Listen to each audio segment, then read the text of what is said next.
గొప్ప మహిమ కలుగునుగాక. ఆమేన్.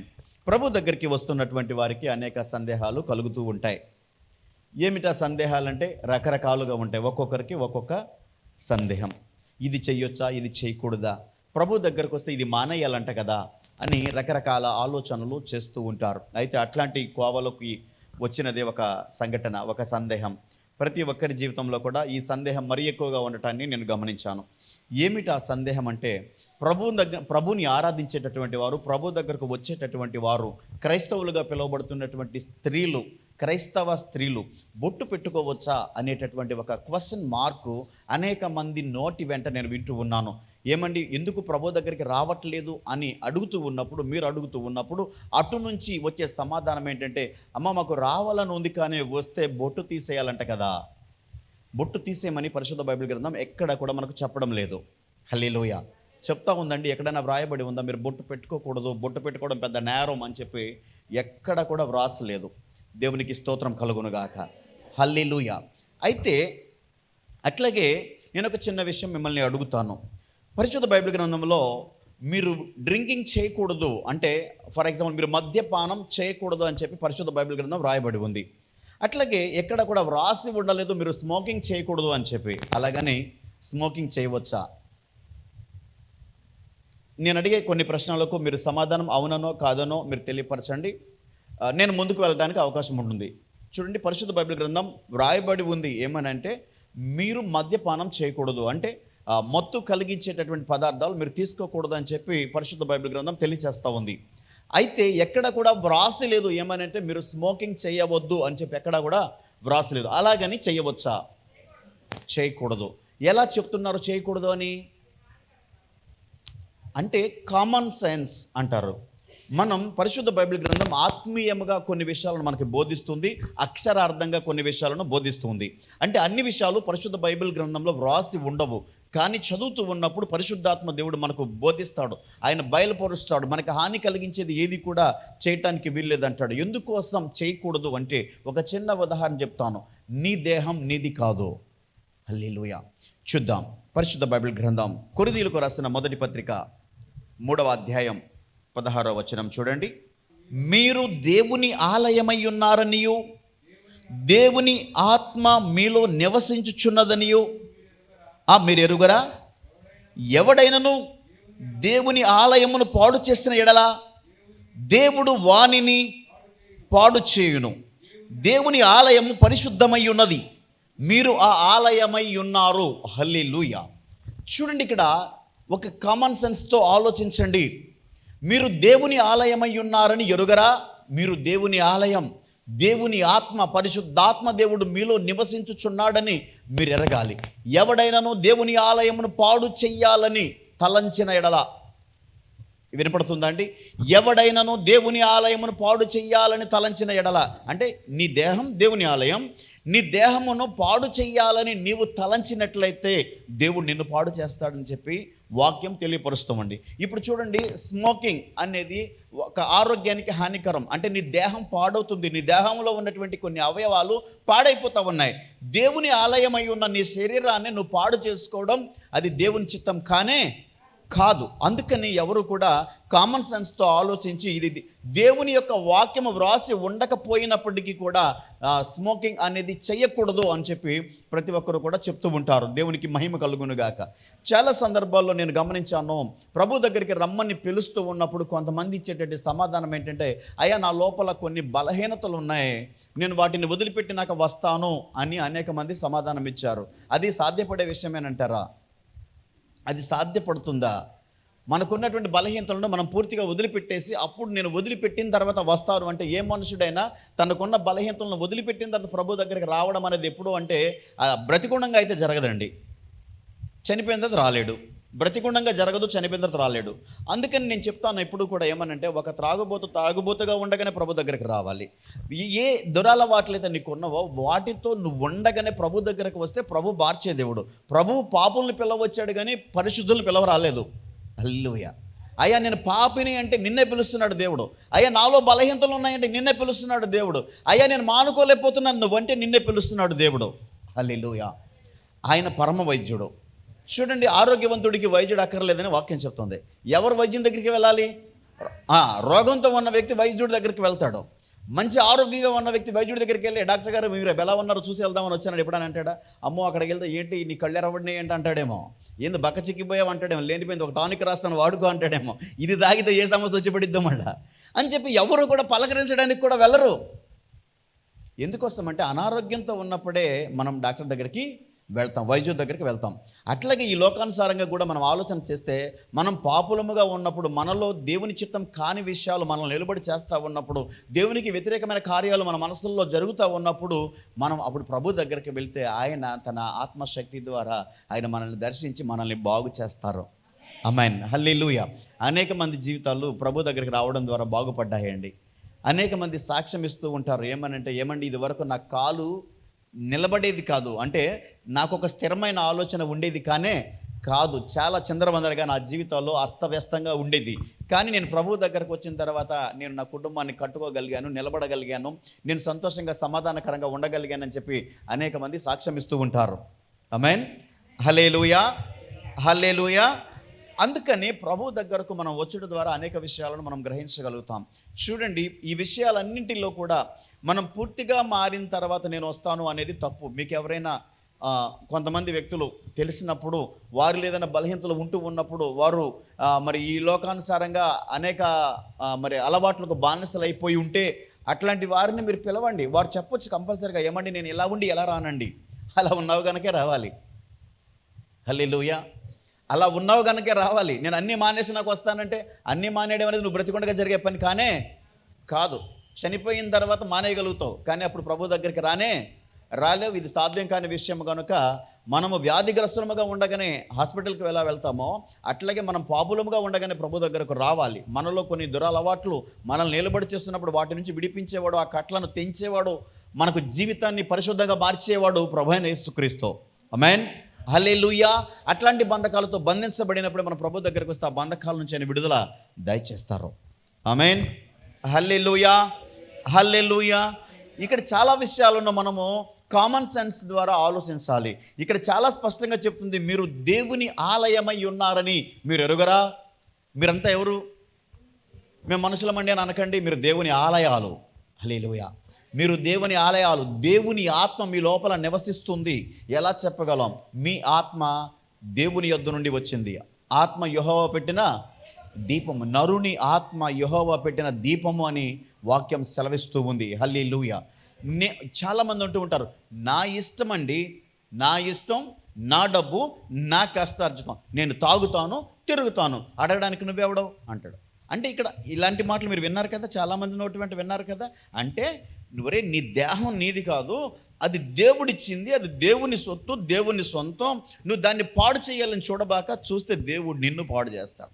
చూడండి, చాలామందికి చాలా అవయవాలు పాడైపోవడం, వారు మరణానికి అప్పగించబడటం, ఇదంతా కూడా ఎందుకు జరుగుతుందంటే దేవుడు వారిని పాడు చేస్తున్నాడు. వారి మాట వినకపోవడాన్ని బట్టి వారి జీవితాలు, వారి యొక్క ఆరోగ్య పరిస్థితులు అన్నీ కూడా పాడైపోతూ ఉన్నాయి.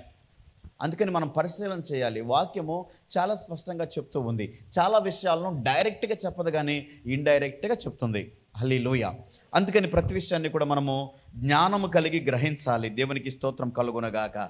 ఆమేన్. చూడండి, మద్యమును గురించి అయితే చాలా స్పష్టంగా పరిశుద్ధ బైబిల్ గ్రంథం వ్రాయబడి ఉంది. సామెతలు 20వ అధ్యాయం 1వ వచనం చూస్తే అక్కడ వ్రాయబడి ఉంటుంది, ద్రాక్షారసము వెక్కిరింతల పాలు చేయును, మద్యము అల్లరి పుట్టించును, దాని వశమైన వారందరూ జ్ఞానము లేనివారు.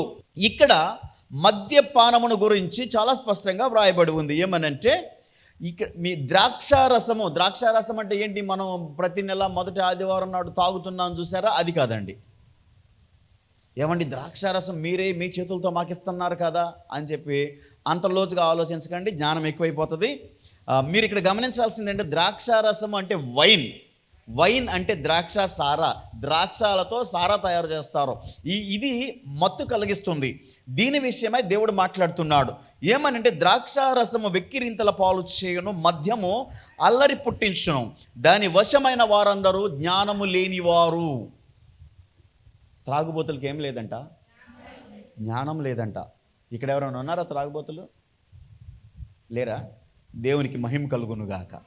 ఆమెన్. ఉండి కూడా చెప్పట్లేదా? ఉండి మానేశారు. దేవునికి మహిమ కలుగునుగాక. ఆమెన్, హల్లెలూయా. ఓకే అండి, చాలా సంతోషం. ఎందుకంటే ఒకప్పుడు ఉంటే ఉండొచ్చు, కానీ ప్రభు దగ్గరకు వచ్చిన తర్వాత నిదానముగా మనం నేర్చుకుంటున్నాం. ప్రభు నేర్పిస్తున్నాడు. ప్రభు మనకు జ్ఞానాన్ని ఇస్తున్నాడు. ఈ జ్ఞానం మనకు నేర్పిస్తూ ఉంది. ఏమనంటే ఏది తప్పో ఏది ఒప్పో తెలియచేస్తూ ఉంది. దేవునికి మహిమ కలుగునుగాక. ఆమెన్. ఎఫెసీయులకు రాసిన పత్రిక 5:18 కూడా చెప్తా ఉంది, మరియు మద్యముతో మత్తులై ఉండకుడి, దానిలో దుర్వ్యాపారము కలదు. మద్యముతో మత్తులై ఉండకుడి, దానిలో ఏముంది? దుర్వ్యాపారము కలదు. అందుకని మనం మద్యముతో మత్తులై ఉండేవారముగా ఉండకూడదు. హల్లెలూయా. అలాగని చెప్పి ఏమైనా డ్రగ్స్ తీసుకోవచ్చండి మత్తు కోసం? కూడదండి. ఇది ఎలా చెప్పారు మీరు? రాసుందా బైబిల్లో? చెప్పండి. Common sense. హల్లెలూయా. మనం కామన్ సెన్స్తో ఆలోచించి కొన్ని విషయాలను గ్రహించగలగాలి. ప్రతి ఒక్క విషయము అక్షరార్థంగా వ్రాయబడి ఉండదు. వాటిని మనం గ్రహించి, ఓకే ప్రభు ఇది చేయొద్దు అన్నాడు కనుక ఇది కూడా చేయొద్దని చెబుతూ ఉన్నాడు. హల్లెలూయా. ఇట్లాంటి విషయాలన్నిటిని కూడా మనము కామన్ సెన్స్ ద్వారా గ్రహించాలి అని ప్రభు పేట మీకు మనవి చేస్తూ ఉన్నాను. దేవునికి స్తోత్రం కలుగునుగాక. ఆమేన్, హల్లెలూయా. అట్లాగే బొట్టు విషయంలో కూడా పరిశుద్ధ బైబిల్ గ్రంథం ప్రత్యేకంగా తెలియచేయడం లేదు. మీరు బొట్టు పెట్టుకోకూడదు అని ఎక్కడైనా చెప్పిందా? చెప్పలేదు. మరి పెట్టుకోవచ్చా పెట్టుకోకూడదా అంటే, పెట్టుకోవచ్చో పెట్టుకోకూడదో మీరు ఆలోచన చేసుకోండి. నేను వివరణలోకి వెళ్తాను. ఇప్పుడు బొట్టు అనేది దేనికి సాదృశ్యము? హైందవ సాంప్రదాయ ప్రకారం మరి స్త్రీలైనటువంటి వారు వారి భర్త బ్రతికే ఉన్నాడు అని చెప్పడానికి వారు బొట్టు పెట్టుకొని, ఓకే మా హస్బెండ్ బ్రతికే ఉన్నారు అని చెప్పడానికి వారు నిదర్శనముగా బొట్టు పెట్టుకొని చూపిస్తారు. ఇప్పుడు భర్త చనిపోయిన స్త్రీలు ఏం చేస్తారంటే బొట్టుని తీసేస్తారు. ఓకే, ఇక్కడ ఒక చిన్న లాజిక్ ఆలోచిద్దాం. ఇప్పుడు స్నానానికి వెళ్ళేటప్పుడు ఎవరైనా బొట్టు పెట్టుకుని స్నానం చేస్తారా? ఒకవేళ పెట్టుకున్నా చెరిగిపోతుంది. ఇప్పుడు బొట్టు తీసేసినప్పుడు భర్త చనిపోయి స్నానం చేసి వచ్చి మళ్ళీ నువ్వు బొట్టు పెట్టుకున్న తర్వాత భర్త బ్రతికొచ్చాడా? కాదు కదా. హల్లెలూయా. దయచేసి నవ్వొద్దండి, కానీ కొంచెం కామన్ సెన్స్తో ఆలోచిద్దాము. ఎందుకనంటే బొట్టు ఉంటేనే భర్త బ్రతికున్నట్టు, బొట్టు లేకపోతే భర్త చనిపోయినట్టు అనేటటువంటి ఈ సాంప్రదాయం ఉంది చూసారా? ఇది హైందవ సాంప్రదాయం మాత్రమే, కానీ ఇతర దేశాలలో ఎక్కడా కూడా బొట్టుకు అంత ప్రాధాన్యత అనేది లేదు. ఎవరు కూడా బొట్టు కంపల్సరీ పెట్టుకోవాలి అనే ఆలోచన అయితే ఎక్కడా కూడా ఎవరు చేయరు. కానీ ఈ సాంప్రదాయంలో మన హైందవ దేవుళ్ళుగా పిలువబడుతున్నటువంటి కొందరు వారు చెప్పినటువంటి ఆలోచనను బట్టి, ఇదిగో బ్రహ్మ చెప్పేటట ఈ రెండు నొసటల మధ్యన బొట్టు పెట్టుకుంటే అక్కడ అర్థం ఏంటంటే, నా దేవుడు బ్రహ్మదేవుడు, నా సృష్టికర్త బ్రహ్మ, నేను ఆయనను ఆరాధిస్తున్నాను, ఆయన నా ఆరాధికుడు, ఆయన నన్ను పోషిస్తున్నాడు, ఆయనను నేను ప్రేమిస్తున్నాను అని చెప్పడం తెలియపరుస్తుందట. ఇక్కడ ఈ విషయాన్ని మనము రెండు నొసటల మధ్య బొట్టు పెట్టుకొని నేను బ్రహ్మదేవుడిని ఆరాధిస్తున్నాను అని వ్యక్తపరచడాన్ని తెలియపరుస్తూ ఉన్నారు. అంటే ఇప్పుడు నా దేవుడు బ్రహ్మదేవుడు అని చెప్పి ప్రతి ఒక్కరూ కూడా కంపల్సరిగా బొట్టు పెట్టుకొని ఆయనను ఆరాధించుకోవచ్చు. ఎవరిష్టం వారిది. ఇక్కడ ఎవరికి నచ్చినట్టుగా ఎవరిష్టమైన దేవుళ్ళను వారు నిరాటంకంగా ఆరాధించుకోవచ్చు. ఎవరు కూడా అడ్డు చెప్పేవారు లేరు. కానీ నీ దేవుడు సజీవుడైనప్పుడు, నీ దేవుడు జీవం కలిగినటువంటి దేవుడైనప్పుడు, నీ దేవుడు ప్రత్యేకంగా, ఎందుకంటే ఇది ఒక ఆచారం. ఇర్మీయా గ్రంథం చెప్తుంది, అన్యజన ఆచారములను మీరు ఆచరింపవద్దు అని చెప్పి. ఒకసారి ఇర్మీయా గ్రంథం చూద్దామా? 10వ అధ్యాయము 2వ వచనం. యెహోవా సెలవిచ్చున్నదేమనగా అన్యజనముల ఆచారములను అభ్యసింపకుడి అని వ్రాయబడి ఉంది. ఇక్కడ ఇర్మీయా గ్రంథం 10వ అధ్యాయం 2వ వచనం. యెహోవా సెలవిచ్చుచున్నదేమనగా అన్యజనముల ఆచారములు అభ్యసింపకుడి. హల్లెలూయా. ఇక్కడ నేను ఒక మాట చెప్తాను. మనమంతా కూడా అన్య జనాంగంలో నుంచి వచ్చినటువంటి వారమే, హిందూ సాంప్రదాయంలో నుంచి వచ్చినటువంటి వారమే, బొట్టుకి ఎంతో ప్రాధాన్యతను ఇచ్చినటువంటి వారమే. అయితే పరిశుద్ధ బైబిల్ గ్రంథం తెలియచేస్తూ ఉంది, ఓకే బొట్టు పెట్టుకోవడం తప్పని నేను చెప్పట్లేదు, కానీ బొట్టు పెట్టుకోవడం అనేది నా దేవుడు పలానా, నా ఆరాధికుడు పలానా, నన్ను పోషిస్తున్నవాడు, నన్ను పుట్టించినవాడు, నాకు సర్వస్వమై ఉన్నవాడు పలానా అని వ్యక్తపరుస్తూ ఉంది. అందుకని నీ దేవుడు పలానా అని కానప్పుడు నువ్వు ప్రత్యేకంగా అన్య జనాంగంలో ఉన్నప్పుడు చెందావు కాదనట్లేదు. కానీ ఇప్పుడు నీ దేవుడు మార్చబడ్డాడు. నువ్వు నిజ దేవుణ్ణి, రక్షకుణ్ణి, సజీవుడైనటువంటి దేవుణ్ణి ఆరాధకునిగా ఎన్నుకున్నావు. ఆయన నీ పోషణకర్తని, నిన్ను నడిపించే దేవుడని, సర్వస్వము నీకు తోడయ్యుండి నీ జీవితంలో గొప్ప కార్యాలు చేయగలడని నువ్వు నమ్మిన తర్వాత నువ్వు ఇంకా అన్యజన ఆచారములు ఏవైతే ఉన్నావో వాటిని మోసుకొని రావాల్సిన అవసరం లేనే లేదు. ఇందులో ఎలాంటి సందేహం లేదండి. చాలా స్పష్టంగా కామన్ సెన్స్తో ఆలోచించినట్లయితే నా దేవుడు మారాడు, నా జీవితం మారింది. నా దేవుడు చెప్పింది కాదు ఇది ఇలా చేయమని. చాలామంది దేవుడు చెప్పింది చేయరు, కానీ దేవుడు చెప్పనివి చాలా చేస్తూ ఉంటారు. ప్రియ సహోదరి సహోదరుల, ప్రత్యేకంగా నేను ఎవరిని ఉద్దేశించి మాట్లాడడం లేదు, కానీ వాక్యములో ఉన్న సత్యాన్ని గ్రహించండి. వాక్యం ఏమి చెబుతుంది, ఏమి నేర్పిస్తుంది, నేనేం చేయాలి, ఏం మార్చుకోవాలి, ఎలా నేను జీవించాలనేది ప్రతి నిత్యము ప్రభు సన్నిధిలో మనం నేర్చుకునే వారంగా ఉండాలి. నేర్చుకుంటూనే ఉండాలి, జీవితాంతం చచ్చేదాకా నేర్చుకోవాలి. చాలామంది అడగొచ్చు, ఏమండి నా వయసు చాలా పెరిగింది, నేను అన్నీ నేర్చుకున్నాను, నాకు అన్నీ తెలుసు, నాకు తెలియదంటూ ఏమీ లేదు అంటారు. దయచేసి అలా అనకండి. మిమ్మల్ని మురుగుగుంటతో పోలుస్తారు. మురుగుగుంట కంపు కొడుతూ ఉంటుంది. ఎవడు కూడా మురుగుగుంట దగ్గర కూర్చొని ఆహా మురుగుగుంట ఎంత కమ్మని వాసన వస్తున్నావే అని చెప్పి ఎవరు కూడా అనరు. నాకు అన్నీ తెలుసు అనేటటువంటి మూర్ఖుడు మురుగుగుంటతో సమానం. ఎవరైతే నేర్చుకోవడానికి సిద్ధహస్తులై ఉండి వారి చెవులను తెరిచి వారి హృదయాన్ని తెరిచి నేర్చుకోవడానికి సిద్ధపడుతూ ఉంటారో వారు గలగల పారుతున్న సెలయేరు వంటి వారు. అట్లాంటి వారి దగ్గరకు అనేక మంది వెళ్ళాలని ఆశిస్తారు, వారు చెప్పే మాటలను వినాలని ఆశిస్తారు. అంతేగాని నాకు అన్నీ తెలుసు అనేటటువంటి మూర్ఖుడు ఎవరైతే ఉన్నారో ఆ మూర్ఖుని దగ్గరకు ఎవరు వెళ్ళటానికి ఇష్టపడరు, ఎవరు కూడా ఆయన చెబుతున్న మాటలు వినటానికి కూడా ఇష్టపడరు, ఎవరు కూడా అతన్ని ప్రేమించలేరు. ఎవరైతే నేర్చుకోవడానికి సిద్ధహస్తులుగా ఉంటారో, అయ్యా మీరు చెప్పండి, మేము వింటాం, మేము నేర్చుకుంటాం, మీరు చెప్పే దానిలో మాకు తెలియని క్రొత్త విషయం ఏదైనా ఉంటే దాన్ని మేము అది నిజంగా పరిశుద్ధ బైబిల్ గ్రంథం బోధిస్తున్నదైతే మేము నేర్చుకుంటాం. ఏ రోజు కూడా నేను సొంతంగా చెప్పిన మాటలు మీరు వినాలని నేను చెప్పను. పరిశుద్ధ బైబిల్ గ్రంథం ఏదైతే చెబుతుందో నేను చెప్పింది బైబిల్లో ఉందా లేదా మీరు చూసుకొని అది బైబిల్లో ఉంటే దానిని నమ్మండి, దానిని పాటించండి. నేను చెప్పేది బైబిల్లో లేకపోతే మీరు వినాల్సిన అవసరం ఎంత మాత్రం లేనే లేదు. ఈ విషయాన్ని ప్రతి ఒక్కరు కూడా గమనించాలని ప్రభు పేరిట మనవి చేస్తూ ఉన్నాను. ఆమేన్. హల్లెలూయా, హల్లెలూయా. చూడండి, అనేక దేశాలు ఉన్న ఏ దేశంలో కూడా ఈ సాంప్రదాయాన్ని ఆచరించరు. ఇది భారతదేశ సాంప్రదాయం. భారతదేశంలో పుట్టినటువంటి మనం భారతదేశ క్రైస్తవులుగా ఉండాల్సిన అవసరం లేదు. అన్య జనాంగంలో నుంచి వచ్చినటువంటి వారు ఇక్కడ చాలామంది ఉన్నారు నాతో కలిపి. మేమంతా కూడా బొట్టుని ఆచరించినటువంటి వారమే. కానీ ఈరోజు మేము ఆరాధిస్తున్నటువంటి దేవుడు సజీవుడని, జీవం కలిగినటువంటి దేవుడని అన్యజనులముగా మేము ఉన్నప్పుడు ప్రభుని ఎరుగనప్పుడు మేము చేసాం. అప్పుడు తప్పు కాదది. ఎందుకనంటే అప్పుడు అది ఆచారం. ఆ ఆచారంలో మేము ఉన్నాం. మా దేవుడు చెప్పాడు కనుక అప్పుడు చేసాం. కానీ ఇప్పుడు మేము తెలుసుకున్నాం, సజీవుడైనటువంటి దేవుని దగ్గరికి మేము వచ్చిన తర్వాత మా ఆలోచన విధానం, మా స్థితిగతులు, మా పద్ధతులు మార్చబడ్డాయి. ఇప్పుడు మార్చబడిన తర్వాత పాత అలవాట్లు ఏవైతే ఉన్నావో వాటిని మేము ఇక్కడ కూడా కొనసాగించాల్సిన అవసరం లేదు, మోసుకోవాల్సిన అవసరం ఎంత మాత్రమో లేదు. పరిశుద్ధ బైబిల్ గ్రంథం చెప్తుంది, నీకు ఇష్టమైతే ఎక్కడ కూడా వ్రాసి ఉండలేదండి, బొట్టు తీసే. చూడండి, ఒక చిన్న విషయం నేను చెప్తానండి. నీవు చనిపోయిన తర్వాత ప్రభు సన్నిధికి వెళ్ళిన తర్వాత దేవుడు నీ ముఖమున బొట్టు ఉంది కనుక నువ్వు పరలోక రాజ్యానికి రావడానికి వీలు లేదు అని ఆపాడు. అర్థమైందా? ఇది గుర్తుపెట్టుకోండి. ఇక్కడ చిన్న విషయం. ఇక్కడ మనకు కావాల్సింది ఏంటంటే అక్కడికి వెళ్ళిన తర్వాత నీ ముఖాన బొట్టు లేదు గనక నీకేం స్వాగతం పలకడు. అక్కడ ఇక్కడ నీ జీవితం ఏ విధంగా నడిపించబడిందో, ఏ విధంగా నువ్వు ప్రభుకు లోబడ్డావో, ఏ విధంగా ప్రభు చెప్పినట్టు విని నడుచుకున్నావో దానిని బట్టి అక్కడ నీకు స్వాగతం పలుకుతారు. అంతేగాని బొట్టు పెట్టుకుని వచ్చావని చెప్పి నీ నా పేరు, బొట్టు లేకుండా వచ్చావని చెప్పి నీకు సాదర స్వాగతం ఏం పలకరు అక్కడ. అర్థమైందా? ఈ విషయాన్ని చాలా జాగ్రత్తగా గమనించండి. ఇంకొక చిన్న విషయం ఇక్కడ ఇదే సందర్భంలో ఇంకొక చిన్న విషయాన్ని కూడా నేను చెప్తాను, చాలా జాగ్రత్తగా మీరు వినండి. ఇద్దరు వ్యక్తులు ఉన్నారు. ఒకడేమో ప్రభుని అంగీకరించినటువంటి వ్యక్తి, ఒకరేమో నాస్తికుడు, అసలు దేవుడే లేడనే వ్యక్తి. ఇప్పుడు వీరిద్దరి మధ్య వాగ్వివాదం జరుగుతుంది. ఏమనంటే ఒక వ్యక్తి అంటాడు దేవుడు ఉన్నాడు అంటాడు, ఒక వ్యక్తి అంటాడు దేవుడే లేడు అంటాడు. ఓకే, మన ఇద్దరం ఏదో ఒకరోజు చనిపోతాం. చనిపోయిన తర్వాత దేవుడు ఉన్నాడు, దేవుణ్ణి నమ్ము, దేవుని మార్గంలో నడువు, దేవుణ్ణి అంగీకరించని నేను నీకు బోధిస్తా ఉన్నా. నువ్వు దేవుడే లేడు అంటున్నావు.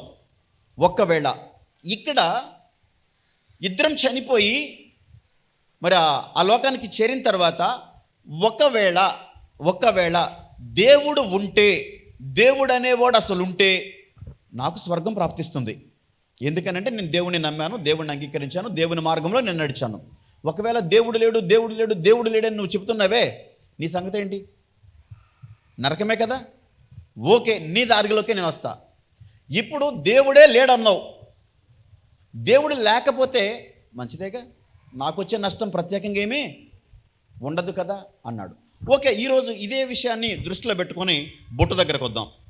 ఇప్పుడు ఒకవేళ బొట్టు విషయంలో ప్రభు సీరియస్గా తీసుకుని నువ్వు అన్యజన ఆచారాన్ని అభ్యసిస్తూ ఉన్నావు, నన్ను నమ్ముకొని కూడా నా దగ్గరకు వచ్చి కూడా నీ పాత అలవాట్లను నీ పాత ఆచారాలను విడిచిపెట్టుకోకుండా నువ్వు వెంబడించావు, నీలో ఈ లోపం ఉంది కనుక నువ్వు లోపలికి వెళ్ళడానికి వీలు లేదని చెప్పి ఆ పరలోక రాజ్య గవని దగ్గర, ఆ గేటు దగ్గర దేవదూతలు నిన్ను ఆపి వెనక్కి పంపించేస్తే ఏంటి నీ పరిస్థితి?